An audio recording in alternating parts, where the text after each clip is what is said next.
কখন সো হবে এবং কখন সাস হবে বা এটার স্ট্রাকচারটাই বা কেমন হবে।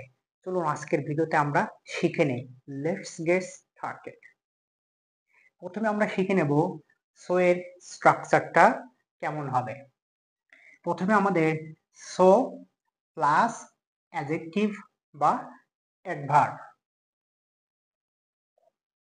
ওকে, সো এর স্ট্রাকচার প্রথমে আমাদের সো হবে, দেন অ্যাডজেক্টিভও বসতে পারে, অ্যাডভার্বও বসতে পারে। আমরা প্রথম সেন্টেন্সটি দেখে নেব। She is so beautiful. She is so beautiful স্ট্রাকচারের সাথে যদি আমরা একটু মিলাই, যে সো এর পরে এখানে অ্যাডজেক্টিভ বা অ্যাডভার্ব থাকার কথা, তো এখানে আমাদের সো রয়েছে বাক্যে, সো এর পরে এখানে ব্যবহৃত হয়েছে বিউটিফুল। তো এখানে বিউটিফুল হলো অ্যাডজেক্টিভ, তাহলে এই স্ট্রাকচারটার সাথে আমাদের সেন্টেন্সটা মিলাতে পারি।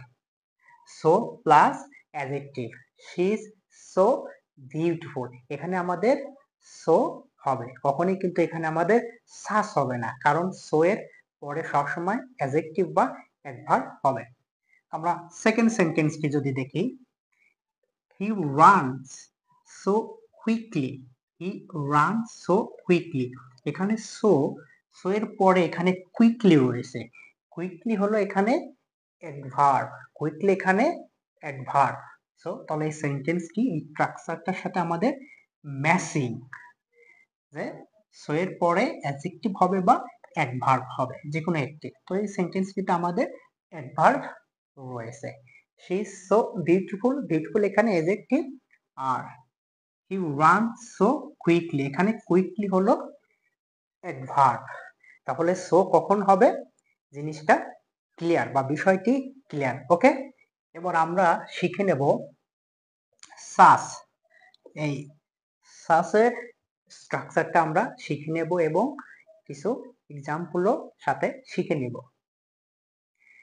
যদি স্ট্রাকচারটা আমরা লক্ষ্য করি, such plus a oblique an plus adjective plus noun, তাহলে আমাদের এখানে সাসের পরে আসবে এ বা অ্যান, এ বা অ্যান থাকবে।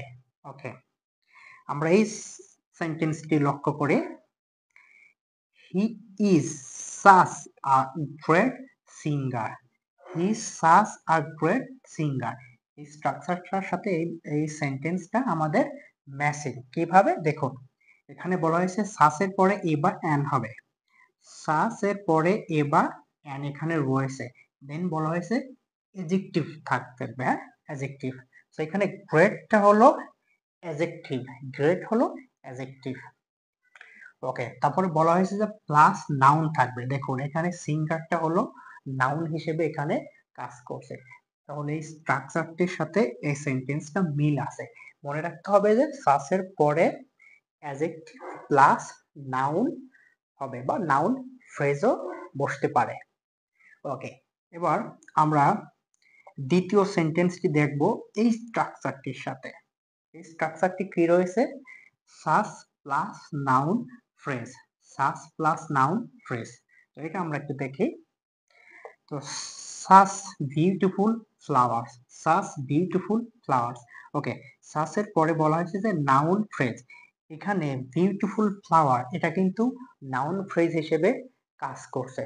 কিভাবে দেখুন, এই সেন্টেন্সটি ফ্লাওয়ার অর্থাৎ ফুলগুলো, ফুলগুলো কেমন এটাকে বর্ণনা করছে, ফুলগুলো দেখতে কেমন এটাকে এখানে বোঝানো হয়েছে, অর্থাৎ এটাকে মডিফাই করছে ফ্লাওয়ারকে।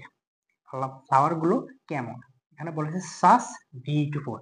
তাহলে এই স্ট্রাকচার সাথে আমাদের মেলাতে পারি যে সাস প্লাস নাউন ফ্রেজ, অর্থাৎ সাসের পরে আমাদের অ্যাডজেক্টিভ থাকবে, তারপরে ফ্লাওয়ার থাকবে, এই দুটো মিলে হচ্ছে আমাদের নাউন ফ্রেজ।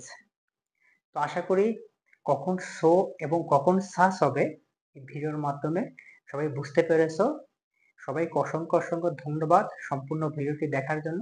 আর ভিডিওটি যদি ভালো লাগে এরকম ভিডিও পেতে আমার চ্যানেলটিকে অবশ্যই সাবস্ক্রাইব করে সঙ্গে থাকুন। আল্লাহ হাফেজ।